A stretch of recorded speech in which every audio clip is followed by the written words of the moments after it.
Greetings and welcome to the 6th episode of Artistic Chaos. Today I'm going to do something special for you guys. So I'm going to give you some tips on how to draw your characters in their natural habitat or natural realm of existence, if you will. So how I'm going to go about this is to give you a good idea of how I determine how people interact with the objects or tools that you give them. Basically, we'll just stick to swords in this video and some articles of clothing that you wouldn't really have on hand. So, today we are going to talk about swords, how you would draw your character, interact with the sword. So, obviously, your character would have a gun, a sword, or something of the sort if you're drawing something action oriented. For that, my suggestion would be to have a real world equivalent that we can actually interact with physically. We have several options to go about this, but the most easiest one I can think of is rulers. So if you have two of these, say your character dual wields, obviously these are akin to two daggers or knives. Of course, I could use just the bread cutting knife I have on hand, but that's health hazard. So let's just stick to these. What you can do with these is you can determine how the character would hold them, the suit, armor. You gotta have them on somewhere, right? If you're planning on having them on the side, like a holster, this is a foot long, okay?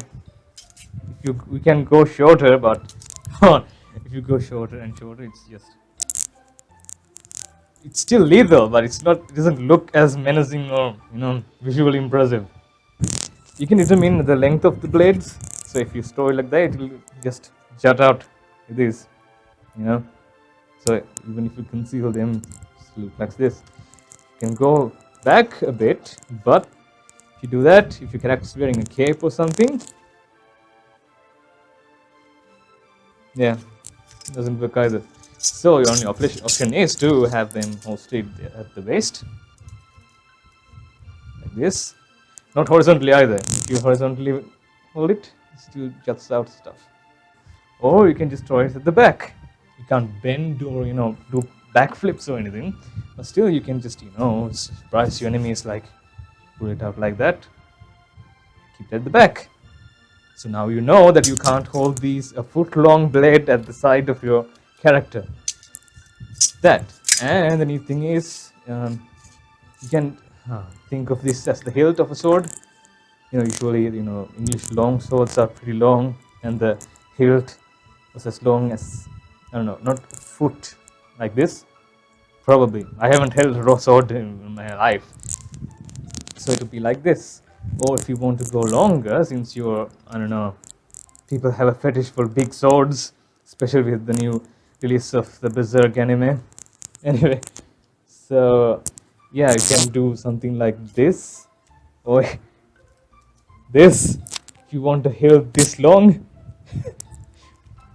then you can do what you can do is sit in front of a webcam or a mirror. Webcam would work best because you can work on the point of view shots. Say you need to have a character facing the screen, facing the camera, and do something like this. Then we can determine how your hands would be situated, how the fingers would look like that. Just holding both at once. If you take one, this is just a hilt. If you can use your imagination and imagine a sword attached to the end of this, it's very good. So you can think how the character would hold the sword, We can just, think of how we can, things you can do with these blades, character do.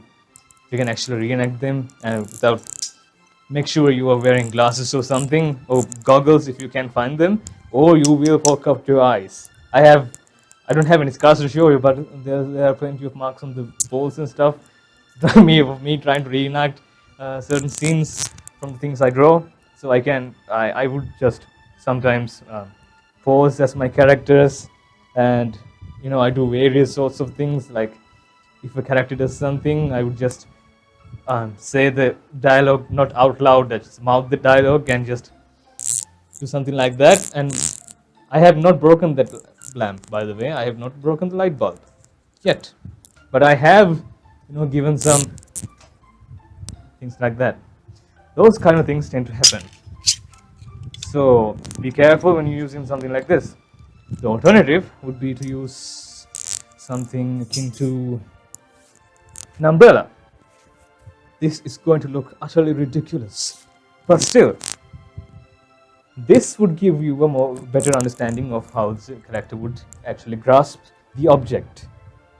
Firmly grasp it. Like a ruler, which is flat, there's no girth behind it, so you just hold it like a flat object, which it is. So if you're using an umbrella as a girth, the thickness, so you can actually determine how the character's fingers would wrap around the hilt, and you can get a better understanding of how the angle would look like. So you do angles like this, pointing at the enemy. So see, you can actually see how the fingers are located. Or if you want to do something like this, in Castlevania, you see Alucard like this, holding the sword. You can see how the hands are positioned, like that. Or if you want to have the character carry the sword on the shoulders, you can determine what the bend of the elbow, the angle is like, how it would look like, where you would grasp it, like that, things like that. And since you are wearing a cape, it doesn't give much of a mobility. See, it's a hindrance. So you can determine how your character would interact in such a situation. You can just do this. See, now my left hand is free to do whatever the hell it wants. You can do to the other side as well. I'm not saying that every character wears a cape. You can wear something of a makeshift something. This is not a cape. What I'm wearing right now is a jersey with the arms pulled in, and yeah, I put one button here and look like that. So if you do that, see, the cape would look like something. It's not long enough to be a cape. See, you can see the arms dangling about. Anyway, the cape would, the clothing would look like the same, I would imagine. But if you do this, it's a hindrance. But if you throw it back behind your back, it gives you full mobility to use your hands. See, even behind you, the character would be free to move. If you have paid attention to the Batman animated series, you can see that while Batman, in his usual form, has his cape, covering his front, but when he does the swinging thing, he just swings it back. That's when you see the light-colored fabric underneath the black. That. Or you can just and when it comes to the sheaths, people don't carry around swords without being sheathed most of the time. I don't know about your creations, but still. So usually it would look like this, at the waist. You're pulling it out, you just do something like that, or just like that. But the thing is, if you do that, again, I mean, this would have happened in the olden days as well, but still, when you're drawing, you have to pay attention to the things like that. Your character cannot afford to look ridiculous when they're delivering a good line. So what you can do is throw back the cape and have it like a side cape. Anyway, if you just throw it back, you can have the sword dangling at the side, at the waist, anything. You can pull it back, that. Plus, you can determine the length of the sword. Say, a usual sword would be longer than this. I don't know, like 4 foot, like that. I haven't measured this. It should be like 3.5, 4 feet. You can determine the length of the sword, because if your sword is too long, you will have to do something like that. Imagine, like, your sword, your opponent already has his sword drawn. You're like, no.